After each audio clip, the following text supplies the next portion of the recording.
Hi everyone, this is Anam. Welcome to PhD jobs and admission. So आज के इस video में हम CUET 2023 के लिए जो आपका इस ईयर होने वाला है एनटीए कंडक्ट करवा रही है एग्जामिनेशन, जिसके अंडर आपकी DU, JNU, BHU, BBU ये सारी यूनिवर्सिटीज कवर्ड है। सो इस यूनिवर्सिटी के लिए हम दिल्ली यूनिवर्सिटी के 2018 के प्रीवियस ईयर क्वेश्चन इस वीडियो में डिस्कस करने जा रहे हैं। बहुत इंपॉर्टेंट क्वेश्चन है जो कि आपका पार्ट 1 का है, जो कि रिसर्च मेथोडोलॉजी आपका सेक्शन होता है और ये हर एक कैंडिडेट्स के लिए कॉमन होगा। ठीक है, तो आपको अभी तक कोई सिलेबस इन्होंने बताया नहीं है, तो हम एक बेसिक सिलेबस और जो प्रीवियस ईयर क्वेश्चंस आपको दिए गए हैं डिफरेंट यूनिवर्सिटीज के, जो भी हमसे पॉसिबल हो रहा है, जो भी हमको प्रीवियस ईयर क्वेश्चंस मिल रहे हैं, हम वो आप तक पहुंचाने की कोशिश कर रहे हैं। ठीक है, तो जिसका आपको सिंपल वे में एक्सप्लेनेशन मिलेगा, सिंपलेस्ट लैंग्वेज में मिलेगा, एकदम इजी टू इजी वर्ड्स में हम आपको एक्सप्लेनेशन देते हैं। उसी के साथ साथ जैसे कि पॉइंट नंबर 2 मैं आपको बहुत इंपॉर्टेंट बताने जा रही हूँ, जैसे कि इस बारी आपका एनटीए कंडक्ट करवा रहा है आपका पीएचडी एंट्रेंस एग्जामिनेशन, और जैसे कि आप यूजीसी नेट वगैरह में देखोगे जो कि एनटीए की तरफ से होता है, वो भी एग्जामिनेशन जिसमें आपको कई बार प्रीवियस ईयर क्वेश्चंस जो है वो रिपीटेड पूछे जाते हैं। तो कई बार जो एनटीए की तरफ से यूजीसी नेट का जो पेपर आया था, उसमें अगर आप देखते हो 10 to 12 क्वेश्चंस जो होते हैं वो रिपीटेड ही होते हैं ज्यादा कर। तो इसीलिए आपको जितना हो सके प्रीवियस ईयर क्वेश्चंस आप सॉल्व करिए, जितना हो सके हमारे सेशंस देखिए, जिससे कि आपके कॉन्सेप्ट्स वहां पर क्लियर हो जाएंगे।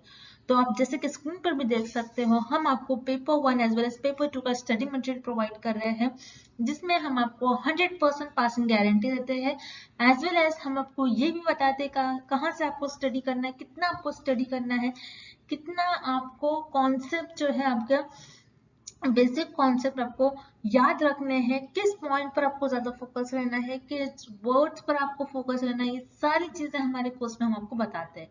जिसके लिए आपको हमारे ऐप को डाउनलोड करना होगा, जिसके लिए हम लिंक आपके साथ शेयर कर रखते हैं description as well as comment box में। उसी के साथ साथ आप हमें इस नंबर पर व्हाट्सएप के थ्रू भी कांटेक्ट कर सकते हो। सो दैट्स इट, ज्यादा टाइम वेस्ट नहीं करते, आज के सेशन को हम स्टार्ट करते हैं। So let's begin with today's lecture.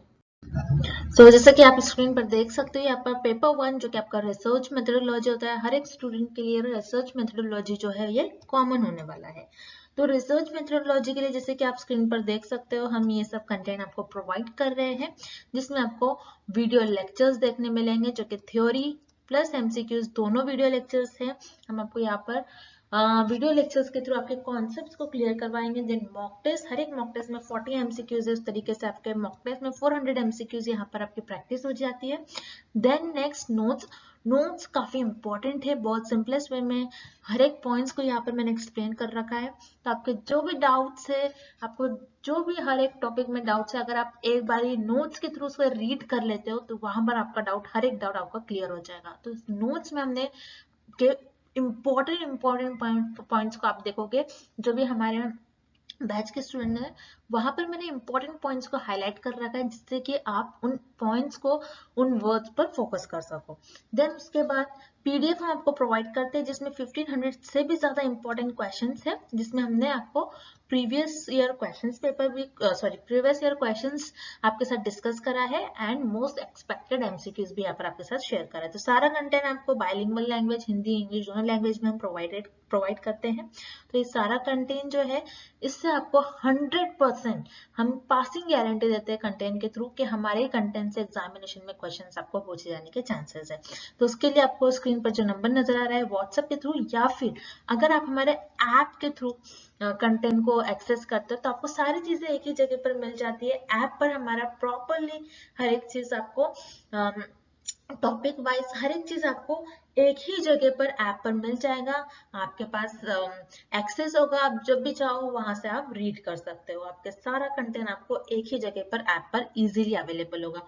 तो ऐप के लिए लिंक भी हमने comment section as well as description box में आपके लिए लिंक प्रोवाइड कर रखी है हमारे ऐप पर, तो आप वहां से डायरेक्टली कंटेंट को एक्सेस करिए।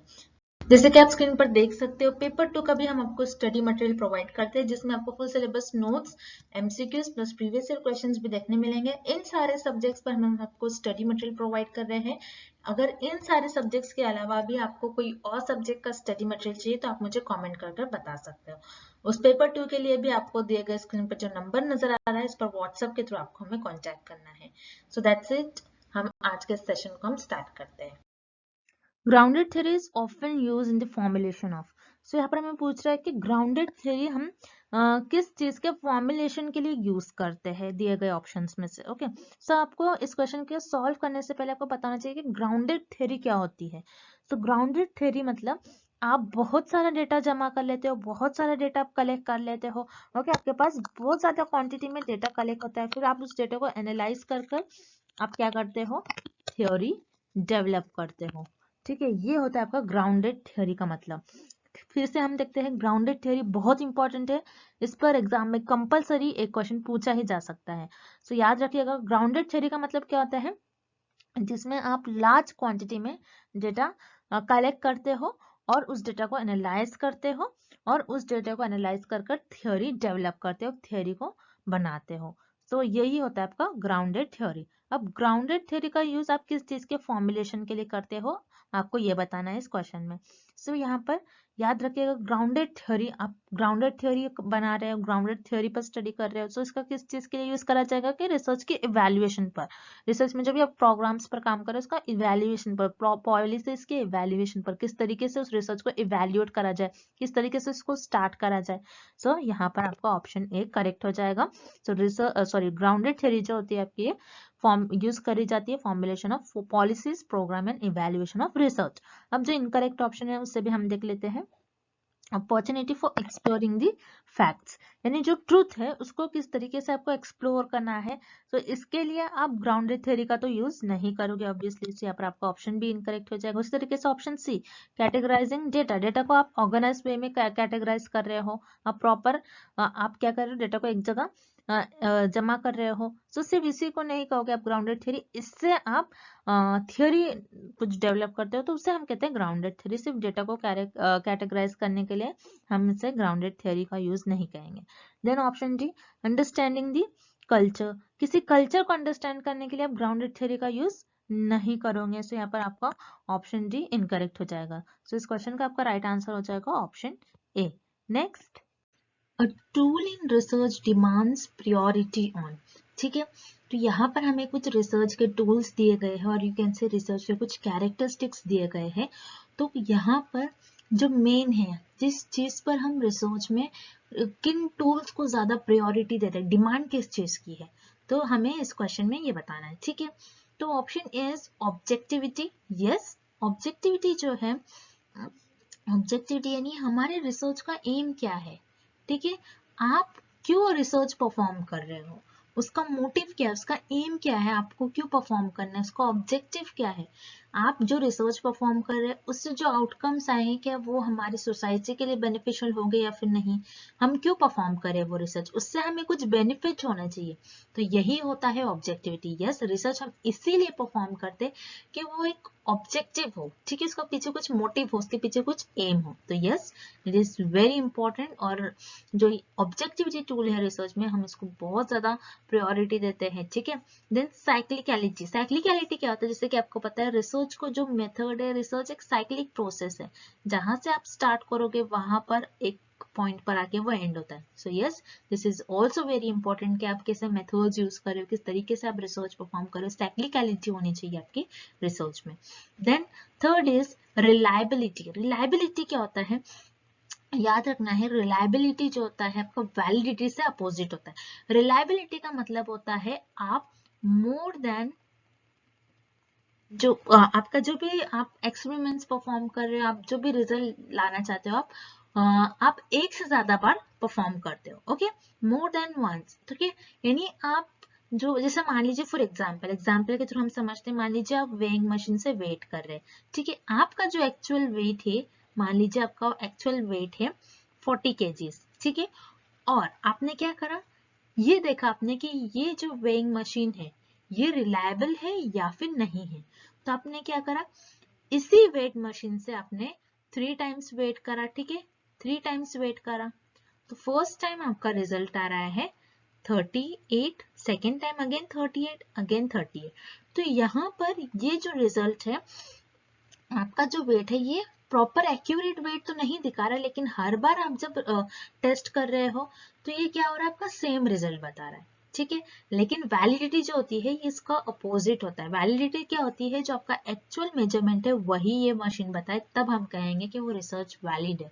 ठीक है। रिलायबिलिटी यानी आप देख रहे हो कि रिजल्ट रिलायबल आ रहा है या फिर नहीं, आप बार बार चेक कर रहे हो उसको। ठीक है, ये होता है आपका reliability. Very important, again very important characteristics और very important tool in research. So यहाँ पर सारे जो है हम इसको रिसर्च में, सारे टूल्स को हम रिसर्च में हाई प्रायोरिटी पर रखते हैं। तो इसीलिए इस क्वेश्चन का आपका राइट आंसर हो जाएगा option D, all of the above.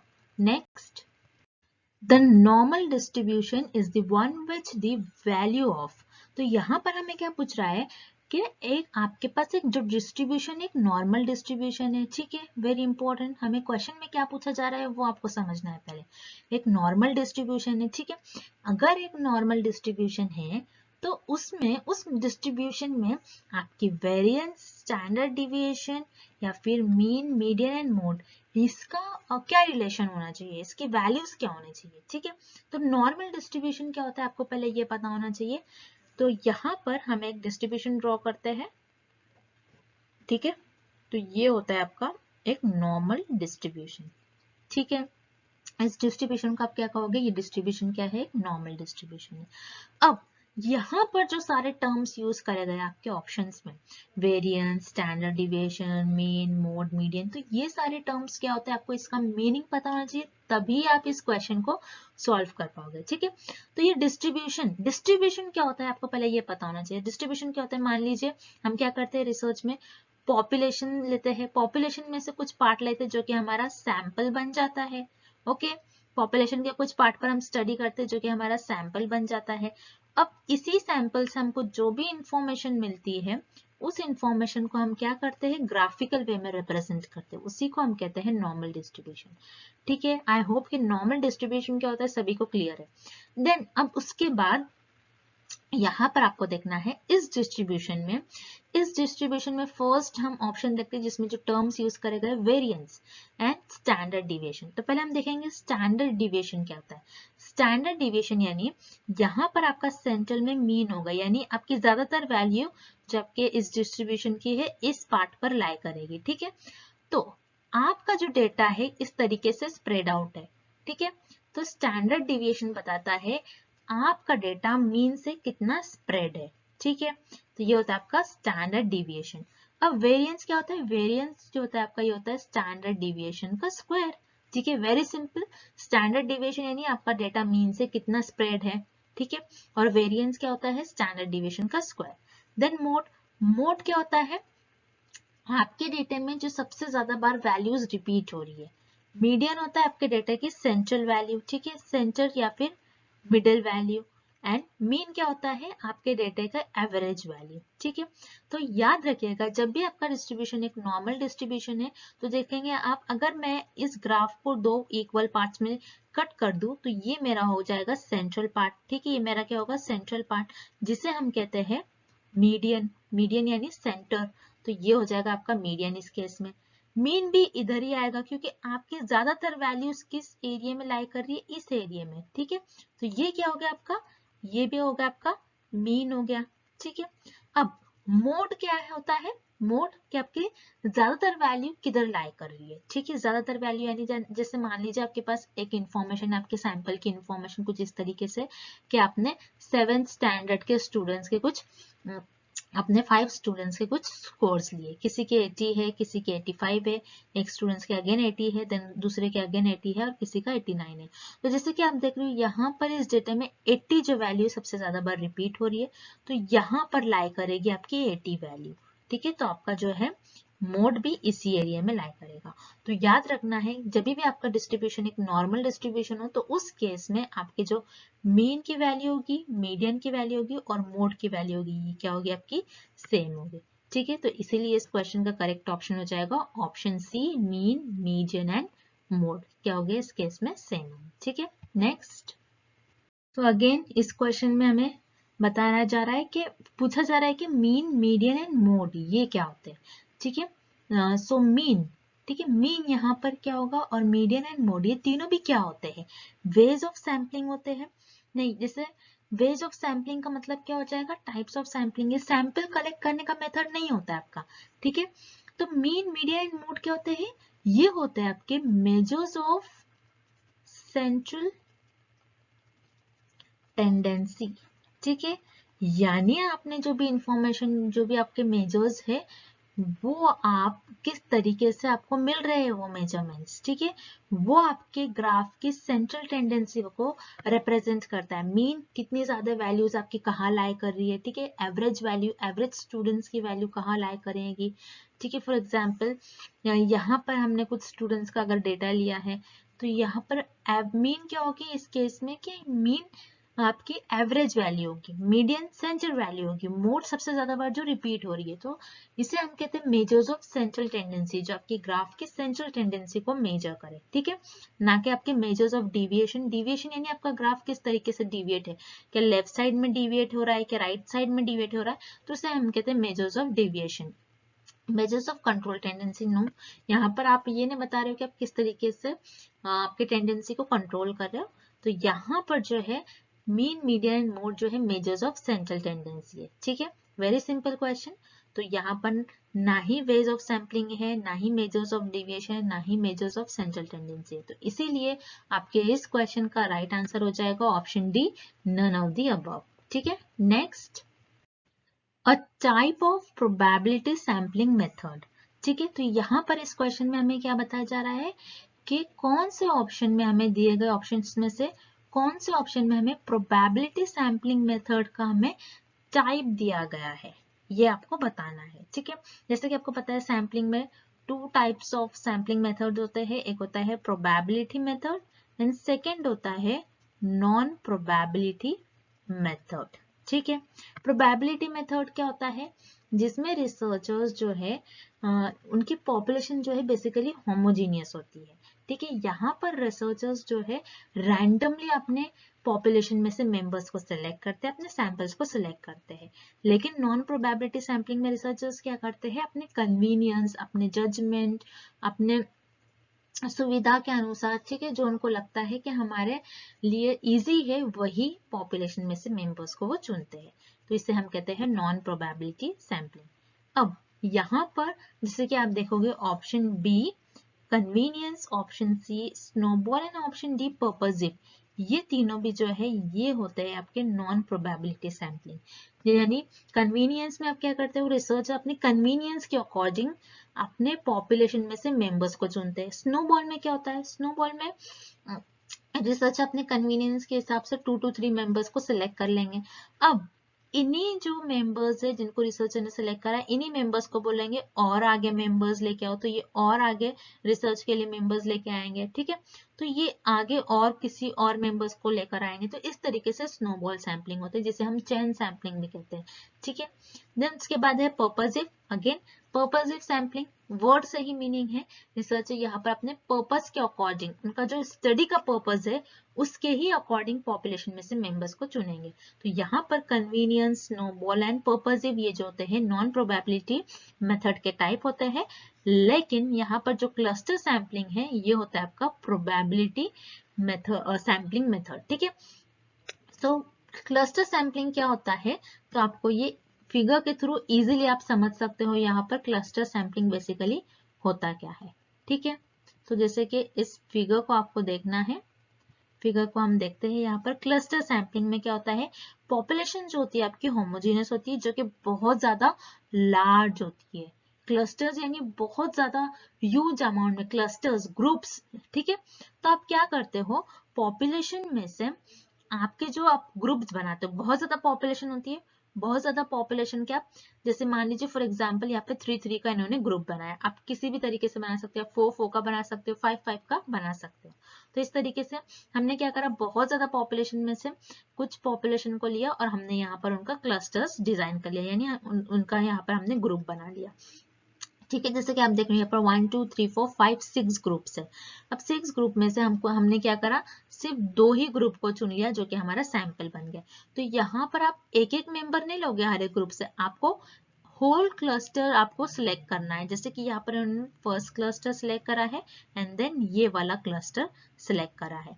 तो बोलने का मतलब यहाँ पर ये है कि यहाँ से एक मेंबर, यहाँ से एक मेंबर आप ऐसा नहीं सिलेक्ट करते हो, बल्कि आपको होल ग्रुप सिलेक्ट करना होता है, ठीक है, पूरा का पूरा group as a sample select करना होता है, इसीलिए इसको हम कहते हैं क्लस्टर। ग्रुप्स को हम क्लस्टर भी कहते हैं।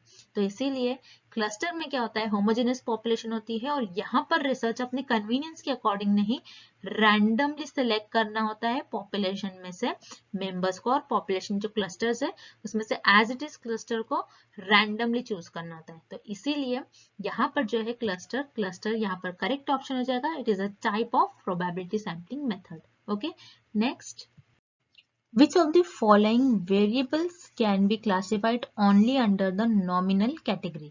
तो यहाँ पर हमें कुछ पॉइंट्स गिवन है और हमें बताना है कि ये जो पॉइंट्स हमें दिए गए हैं इनमें से कौन से पॉइंट्स नॉमिनल कैटेगरी के अंडर बिलोंग करेंगे, ठीक है।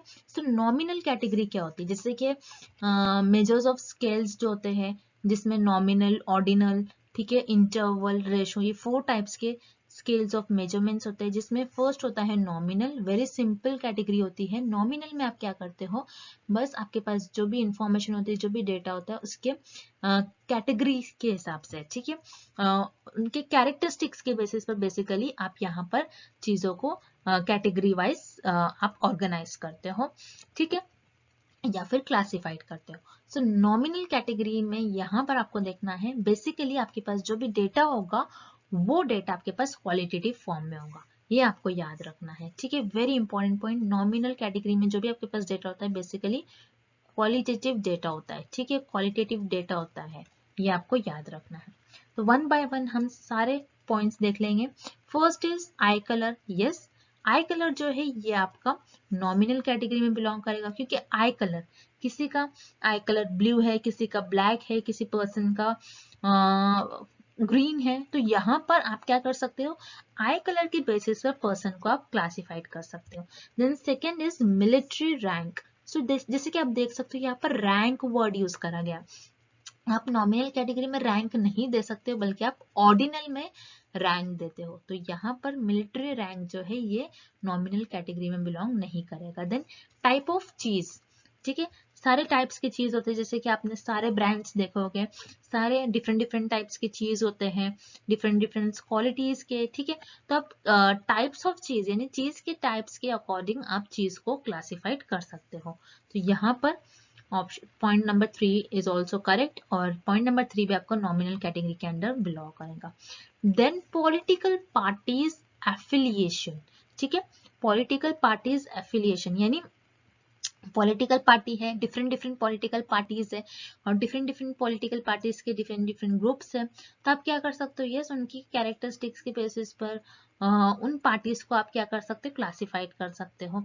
तो यहाँ पर पॉइंट नंबर 4 भी आपका क्या हो जाएगा, नॉमिनल कैटेगरी में बिलोंग करेगा।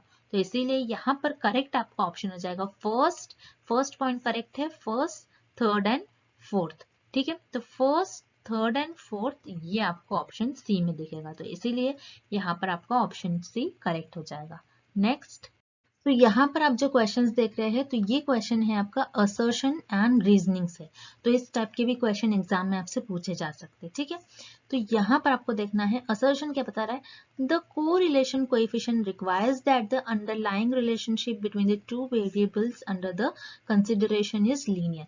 यस, यहाँ पर आप क्या करते हो, कोरिलेशन कोएफिशिएंट जो होता है उसमें आप किस तरीके से रिलेशनशिप बताते हो, दो वेरिएबल्स के बीच में एक लीनियर रिलेशनशिप, जैसे कि मान लीजिए स्टूडेंट्स एंड टीचर, ठीक है, स्टूडेंट एंड टीचर ये दो आपके पास वेरिएबल है, ये एक स्ट्रेट फॉरवर्ड एंड लीनियर है, ठीक है। यहाँ पर एक लीनियर जो है, यहाँ पर आप जो वेरिएबल्स का रिलेशनशिप कंसिडर करेंगे, दो वेरिएबल्स का आप किस तरीके से उसको कंसिडर करेंगे, लीनियर वे में, यानी आप सीधा सीधा उसको कंसिडर करेंगे। ऐसा नहीं कि स्टूडेंट्स है, फिर पेरेंट्स आ रहा है, फिर दूसरा कोई वेरिएबल है, फिर टीचर से बिलोंग कर रहा है, नहीं, आप सीधा सीधा एक ही आप यहाँ पर रिलेशन बताओगे, स्ट्रेट फॉरवर्ड लीनियर किसी दो वेरिएबल्स के बीच में। तो यस, कोरिलेशन जो कोएफिशिएंट है यही बताता है कि दो वेरिएबल्स के बीच में किस तरीके से रिलेशन है। तो यहाँ पर आपका असर्शन तो यहाँ पर सही दिया गया है। देन रीजनिंग है, the correlation coefficient can only then theoretically assume that any value in the interval between +1 and -1। यह जैसे कि कोरिलेशन कोएफिशिएंट क्या बताता है हमें कि वेरिएबल्स की वैल्यू या तो +1 होगी या तो -1 होगी। ठीक है, +1 क्या होता है? +1 होता है परफेक्ट पॉजिटिवली कोरिलेशन। ठीक है, यानी वेरिएबल्स किस तरीके से एक दूसरे से कोरिलेटेड है? परफेक्टली। ठीक है, यानी अगर एक वेरिएबल इंक्रीज हो रहा है दूसरा भी सेम डायरेक्शन में मूव कर रहा है तो आप क्या कहोगे? ये जो दोनों वेरिएबल है पॉजिटिव कोरिलेशन है, एक दूसरे से इनके बीच में किस तरीके से कोरिलेशन है? Positive correlation. Negative correlation sorry -1 यानी क्या? Negative correlation. Okay, perfect negative correlation यानी अगर आपका एक वेरिएबल ऊपर जा रहा है दूसरा वेरिएबल नीचे की तरफ आ रहा है, यानी दोनों किस तरीके से है? अपोजिट डायरेक्शन में वेरिएबल्स मूव कर रहे, तो आप उससे क्या कहोगे? Negative correlation. तो यस, रीजनिंग में भी आपको जो सेंटेंस दिया गया है it is also true, it is also correct. ठीक है, तो इसीलिए इस क्वेश्चन का आपका करेक्ट ऑप्शन हो जाएगा, आपका असर्शन भी सही है, रीजनिंग जो स्टेटमेंट दिया गया है वो भी करेक्ट है। तो इसीलिए इस क्वेश्चन का आपका करेक्ट ऑप्शन हो जाएगा both assertion and reasoning are true. Okay, next question. So इस क्वेश्चन में हमें क्या पूछा जा रहा है? The distribution shown in the diagram indicates. So ये हमें कुछ इस तरीके से डायग्राम यहाँ पर दी गई है और हमें बताना है कि जो डिस्ट्रीब्यूशन है ये क्या इंडिकेट कर रहा है, क्या पॉजिटिव स्क्यूड है, नेगेटिव स्क्यू है, नॉर्मल डिस्ट्रीब्यूशन है या फिर इनमें से कुछ भी नहीं है। तो याद रखना है, जैसे कि आपको मैं सिंपल मेथड बता दूं, यहाँ पर आपका जो डेटा है यहाँ से आपका डेटा लेफ्ट साइड की तरफ जो है ज्यादातर झुक रहा है, यानी ज्यादातर वैल्यूज आपके इस रीजन में लाई कर रही है।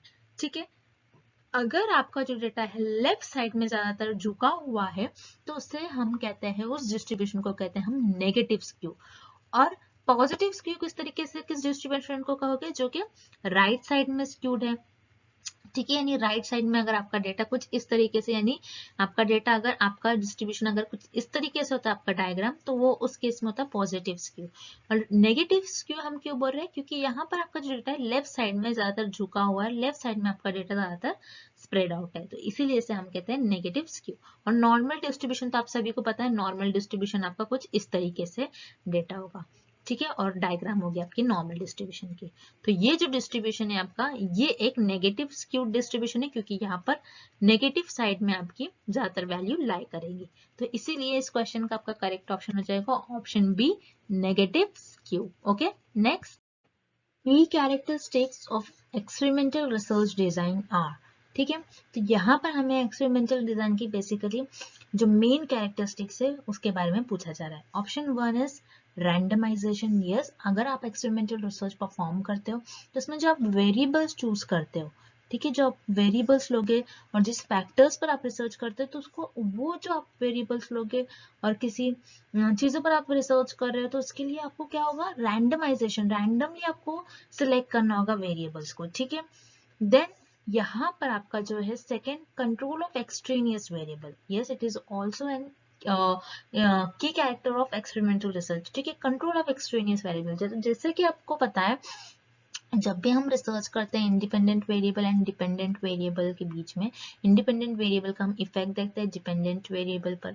तो इस स्टडी में क्या होता है, समटाइम्स एक्सट्रेनियस वेरिएबल यानी एक्स्ट्रा वेरिएबल आते हैं जो कि हमारे स्टडी का पार्ट नहीं होते, लेकिन वो हमारे स्टडी को अफेक्ट करते हैं। तो इसीलिए रिसर्चर को एक्सट्रेनियस वेरिएबल को कंट्रोल करना ही पड़ता है, बहुत जरूरी होता है। तो यहाँ पर randomisation, control of extraneous variable, ये दोनों भी मेन कैरेक्टर है एक्सपेरिमेंटल रिसर्च के। And option 3 is manipulation. It is also the main characteristics of or key characteristics of experimental research. ठीक है, मैनिपुलेशन क्या होता है? चेंजेस, हेर फेर करना। जैसे कि आपको पता है एक्सपेरिमेंटल रिसर्च में जो इंडिपेंडेंट वेरिएबल होता है इसको रिसर्च अपने रिसर्च में क्या करते हैं? मैनिपुलेट करते हैं, यानी उसमें चेंजेस करते हैं, उसमें हेरफेर करते हैं, ये देखने के लिए वो किस तरीके से डिपेंडेंट वेरिएबल पर अपना इफेक्ट दिखा रहा है, अपना इफेक्ट दिखा रहा है। ठीक है, तो यहाँ पर basically randomisation, control of extraneous variable and manipulation, ये जो तीनों भी है ये रिसर्च में और एक्सपेरिमेंटल रिसर्च के मेन कैरेक्टरिस्टिक्स है। याद रखना आपको, एक्सपेरिमेंटल रिसर्च के की कैरेक्टरिस्टिक्स आपके तीनों भी होते हैं। तो इसीलिए इस क्वेश्चन का आपका करेक्ट ऑप्शन हो जाएगा option D, all of the above. Okay, next, ठीक है, तो यहाँ पर हमें इस क्वेश्चन में मैच करना है लिस्ट 1 को विथ लिस्ट 2। ओके, तो लिस्ट 1 हमें यहाँ पर क्या दी गई है, लाइकर्ट स्केल। लाइकर्ट स्केल जिसे हम 5 पॉइंट स्केल भी कहते हैं। ठीक है, लाइकर्ट स्केल क्या होता है, 5 पॉइंट स्केल। अब यहाँ पर जो टाइप्स ऑफ स्केल्स होते हैं आपकी लाइकर्ट, ठीक है, जो सारे टाइप्स ऑफ स्केल्स है, टिपेट टेबल क्या होता है, ये डिटेल में मैंने इन सारे टाइप्स ऑफ स्केल्स पर लेक्चर में आपको डिटेल में एक्सप्लेन करा है, तो आपको वो सेशन मेरा देखना है। ठीक है, तो लाइकर्ट स्केल क्या होते हैं, 5 पॉइंट स्केल होते हैं जिसमें आप बताते हो कि आपको बेसिकली एक क्वेश्चन दिया जाता है जिसमें लिस्ट ऑफ क्वेश्चंस होते हैं, जिसमें आपको बताना होता है कि आप अग्री हो रहे हैं उस स्टेटमेंट से, आप डिसअग्री हो रहे हो उस स्टेटमेंट से, या फिर आप अग्री हो, आप स्ट्रांगली अग्री हो या फिर नहीं हो। तो यहाँ पर आपके पास जो भी इंफॉर्मेशन होती है लाइकर्ट स्केल में, तो ये क्या होती है, क्वालिटेटिव टाइप की होती है, आपको उसमें अग्री या फिर डिसअग्री बताना होता है। ठीक है, तो लाइकर्ट स्केल ये क्वालिटेटिव अप्रोच होती है। तो फर्स्ट का हो गया हमारा third. Second, Tippett table. Tippett table क्या होता है, याद रखना, कोई टिपेट टेबल होता है आपका जिसमें आप 4 पॉइंट्स और 4 डिजिट नंबर जो है रैंडमली सिलेक्ट करते हो, तो इसे हम कहते हैं रैंडम सैम्पलिंग।